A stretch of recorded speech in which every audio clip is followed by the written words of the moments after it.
A kid told me I was too fat and too old to play, so I beat him at his own game. Last week, I, a 50-year-old woman, was told by a 12-year-old boy that I was too fat and too old to understand handball.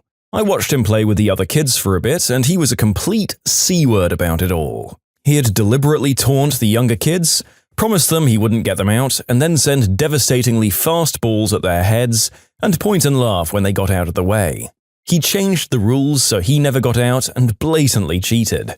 I inserted myself into the game. He was very condescending and promised to go easy on me, and I smashed that ball all over the court. Low shots, high shots, balls with spin, he didn't stand a chance. The best bit was, after I got him out for the 4th time, all the other kids cheered. I spent the rest of the afternoon teaching the younger kids how to play while he skulked in the corner. It was petty as frick and immature as hell, but it was super satisfying to see him get his comeuppance. Yes, I'm a terrible person, but he was much nicer to the other kids the next day. For those wondering why a 50-year-old is playing with kids, I'm currently working as an out-of-school hours care educator in Australia. I'm talking about handball as in the lunchtime game played by school kids, also known as Foursquare. In this particular version of the game, you each stand in a small square that's part of a larger square. You hit a tennis ball to each other with your hands. The squares are designated ace, king, queen, and dunce. If you're an ace and you get out, you go back to dunce. If you're in any of the other squares, you leave the field and someone else comes in. We don't play dodgeball, that's barbaric. I was both annoyed by his attitude to the younger kids when he won, and by his assumptions about me based on my age, gender, and body shape. Hopefully that answers all the questions. So with all of it in mind, am I the jerk? Speaking as a kid who from time to time behaved like an absolute little sack of crap, I don't think you're the jerk in this situation by taking him down a peg. You didn't insult him, point out his shortcomings, or mock him for his failure, that we know of. You just stepped up to the plate after he said you wouldn't be good and demonstrably trounced him at his own game. And the other kid's reaction only goes to show that this intervention was probably a very welcome one. You didn't take him down by bullying him, you just made him fail at his own form of bullying. That kid was having a little power play and making other kids feel like crap, and you made him stop. And yeah, it was a bit immature, but come on, it felt good. Enjoy it. I wouldn't be surprised if you got a Karen mum complaint afterwards, but I say, worth it. And speaking of Karens, Karen called the police on a 3-year-old. So my neighbor is a complete Karen. Anyways, I thought that I might have just gotten off on the wrong foot with this Karen. Not wanting to be the jerk, I decided to speak with Karen's neighbors on the other side. I knocked, explained who I am, and said, "Do you find that Karen can be difficult?" The nice neighbor laughed, rubbed his hands together and said, "How long have you got?" A few weeks ago, it was the nice neighbor's 3-year-old child's birthday. As per the UK's COVID guidance, they invited one another's households round to have a barbecue in their garden to celebrate. A few hours into lunch, the police knocked on the door. Karen had called the cops on a 3-year-old. They had reports that a ruckus party was happening at this address and breaking COVID protocol. My neighbors explained the situation to the police, and the police apologized for any inconvenience. So, over, right? Nope. Karen reported the family and their friends to the police again, stating suspected child mistreatment. She basically stated that because the children were screeching and screaming, which was just them playing with water pistols, and the parents were being drunk and disorderly, which was also nonsense. Once again, when the police arrived, nice neighbor saw red but managed to keep it together. The police spoke to the kids, who were all happy and just confused as to why the cops kept showing up. They also spoke to all the adults sitting around outside with 2 beers and a half bottle of wine between the 4 of them. Nice neighbor said he has so many stories like this, but he's trying his best to avoid Karen at all costs from fear of chewing her out. I still think the police should have done something to Karen, but I don't know the law. Karen is definitely the jerk here. As the author has stated, I'm not sure what one is technically to do about her. I'm sure that if she keeps squandering police time on her neighbors, they'll stop paying her calls much attention, and I'm not sure how it works with the UK or anywhere else for that matter, but they must have policies in place for troublesome weirdos who do this kind of thing all the time. Your day will come, Karen. I never really thought any of my stories qualified until I remembered one from 2008 or 2009. I can't remember exactly anymore. Quick backstory. I'd recently lost my job, like most people at the time, and was having to do odd jobs on Craigslist just to get by. I recruited a friend to help me do the various odd jobs since he was in a similar situation. We pooled our resources and cobbled together enough equipment to do landscaping work, along with other odd jobs that you'd hire manual labor for.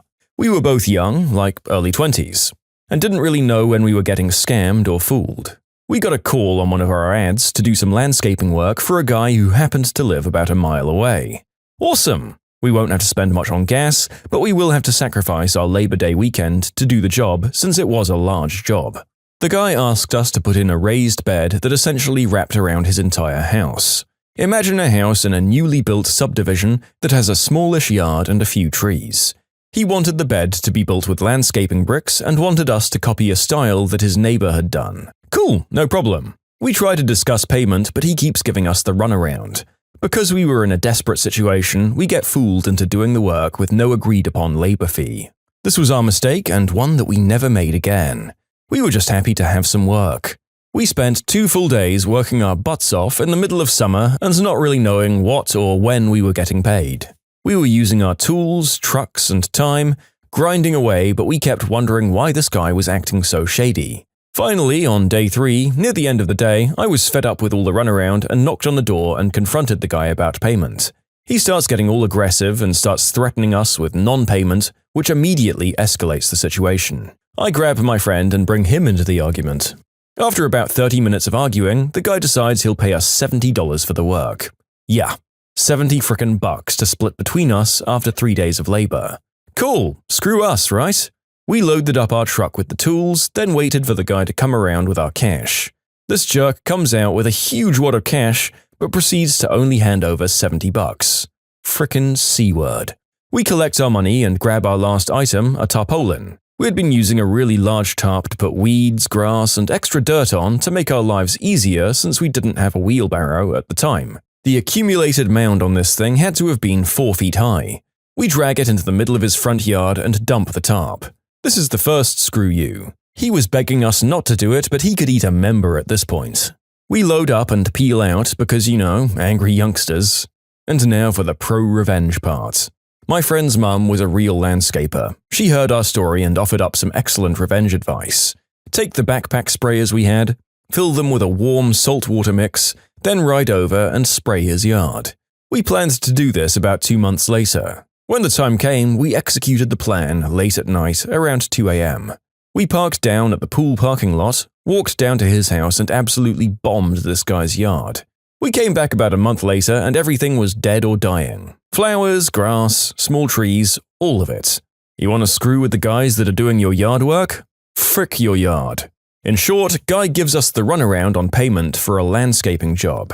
We do the job anyway and he basically stiffs us, so we destroy his yard secret squirrel style. Well, you definitely took a risk on getting done for vandalism, but let's be completely honest, this guy 100% deserved it for screwing desperate, newly unemployed people out of their money. And even if he has to replace all the plant life and soil there, he might still be winning in terms of the fact that these guys had built some huge planters with brickwork that was probably worth more than the 70 bucks alone, so I have no sympathy for him. I'm very glad that our culprits didn't get caught out, and that they didn't justifiably lose their tempers and clock the guy for being such a massive C-word to them at first. Going in the clinker wouldn't have helped them and their families in the least. Take the win, landscapers. I'm glad you started making contracts after this. If you like Am I the Jerk, you're probably going to love Am I the Genius. Check it out, linked below. Also, go to AmITheJerk.com/submit if you would like to submit your own stories. Boss didn't pay me, so I started a company out of spite to put him out of business. The year was 2008, and I was 9 years into operating a landscape company. I'd done moderately well for myself, being able to purchase a home, pay off student loans, and start a family. I employed 4 people during the what I call work season, which for us is March through November. December through February, we lay off our workers and go on hiatus for the most part. Side note, our company focused mainly on maintenance, and in the Pacific Northwest, once all the leaves are picked up from the autumn, there isn't really much maintenance to be done. I had that year developed a relationship with a home builder who hired me to care for his personal home and very much liked our work. He asked us to start bidding on installing the landscapes to the homes he built. Sounds easy, right? Well, remember, we focused mainly on maintenance, so my crew didn't have a ton of experience in the install detail of landscape. And the homes this guy built were not track homes or your cookie-cutter type neighborhoods you find in the suburbs. No. A small home for him was 3,500 square feet on a 25,000 square foot lot, and an average size he developed was 8,500 to 10,000 square foot home, with all the bells and whistles. He was more generous in his landscape budgets than many of the other contractors I'd met, and we were off to what I hoped would be a great partnership. We finished the first 4 projects he handed us, and it was now the beginning of December when my maintenance side of things dropped off. This home builder came to me and asked if I'd like to keep my maintenance crew working for the winter working for him. I knew his next home project wasn't set to break ground until late January, so I asked what he had in mind. He told me that he and his son had been experimenting with spray foam insulation in their homes and had decided to invest into purchasing equipment to start their own company. To purchase the equipment on this level was about $100,000. I said I'd talk to the crew and get back to him. The next week we signed a contract to work with him for 3 months at a specified pay rate for the 5 of us. He was confident he had enough work to keep us busy for the next 3 months. The first job was insulating this incredible house for this plastic surgeon who spared no expense for the gadgets and material that he put into his home. The next was government buildings on Fort Lewis, and the next was new apartment complexes, and so on and so forth. Now, this builder who I was friends with was not my day-to-day boss while insulating. It was his son, who is younger than I and a bit of a jerk, but we got along okay and all seemed well. The father owned the insulation company, but had very little to do with it on a day-to-day basis. I hardly saw him for 3 months. Now, being a contractor myself, I was used to not getting paychecks every 2 weeks like most working folks. I would get paid once a month from my maintenance accounts for the previous months of service, and it didn't all come in at once. Sometimes people forget to pay on time. My crew, though, was used to getting paid in a timely manner. And after the first month of work and receiving no check from my new boss, I inquired when to expect a check.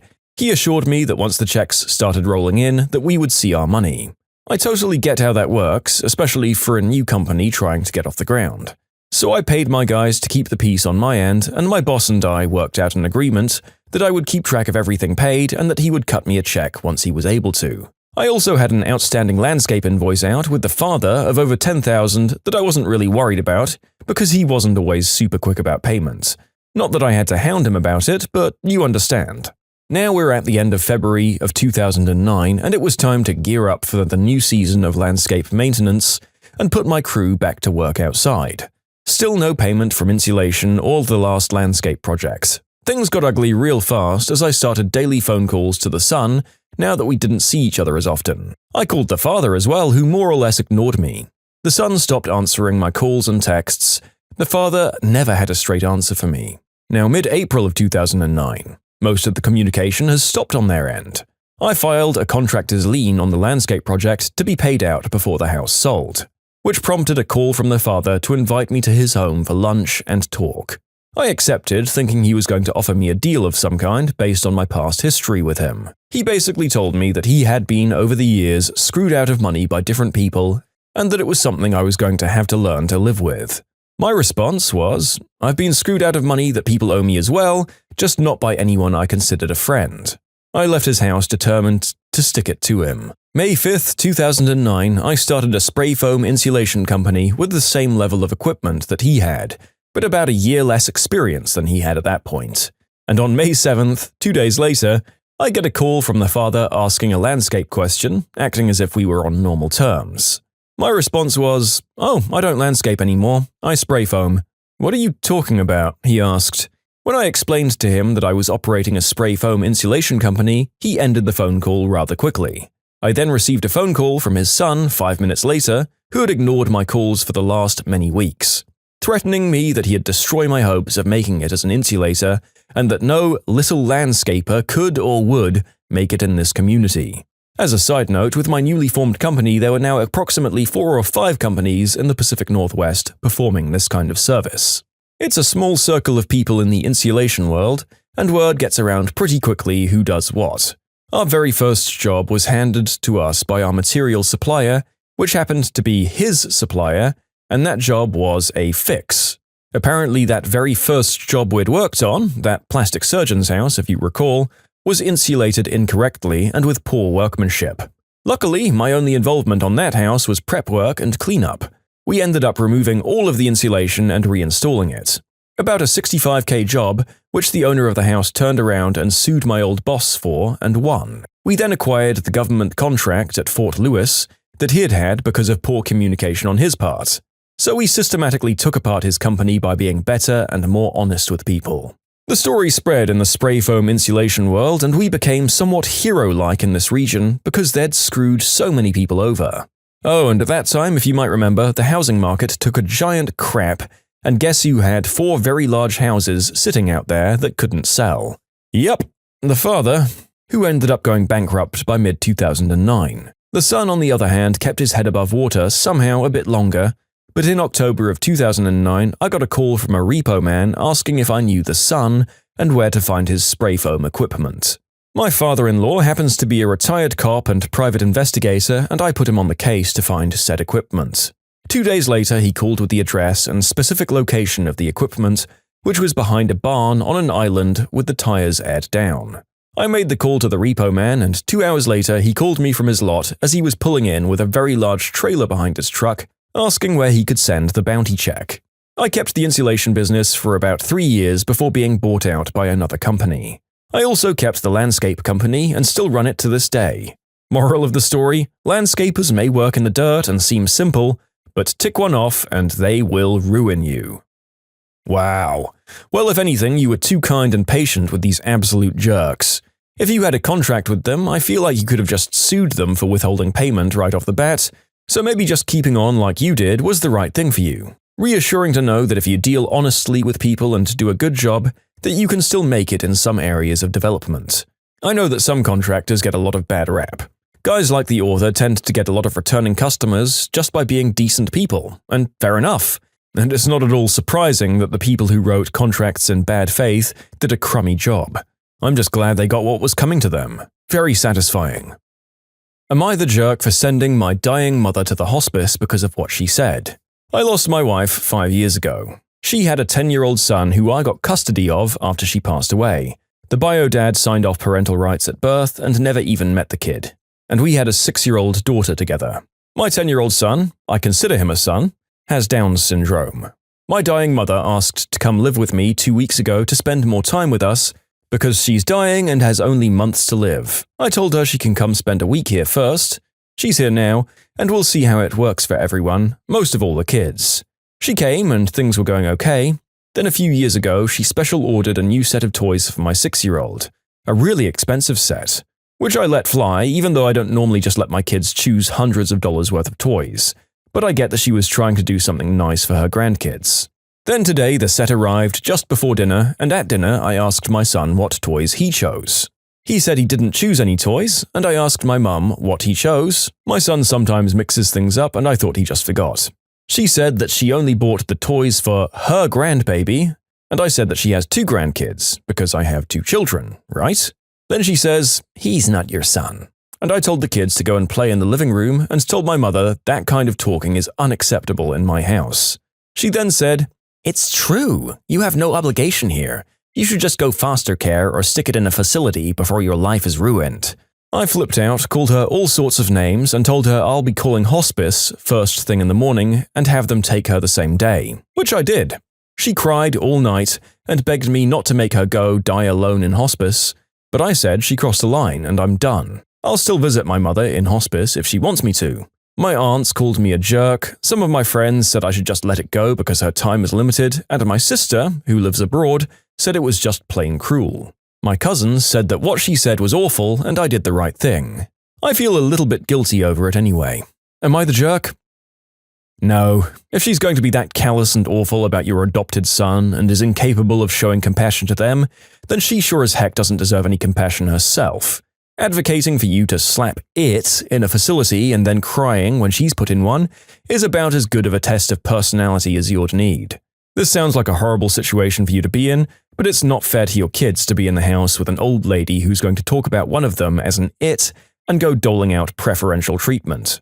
And I'm fascinated as to why none of the family who are criticizing you are offering to take her in themselves. Funny how that always seems to happen with difficult relatives. When you subscribe, make sure to hit the bell to turn on notifications. Put the playlist on in the background to finish listening to all the stories. Or if you want to check out some great music, check out easymode.com. If you like Am I the Jerk, give Am I the Genius a shot. Everything linked in the description.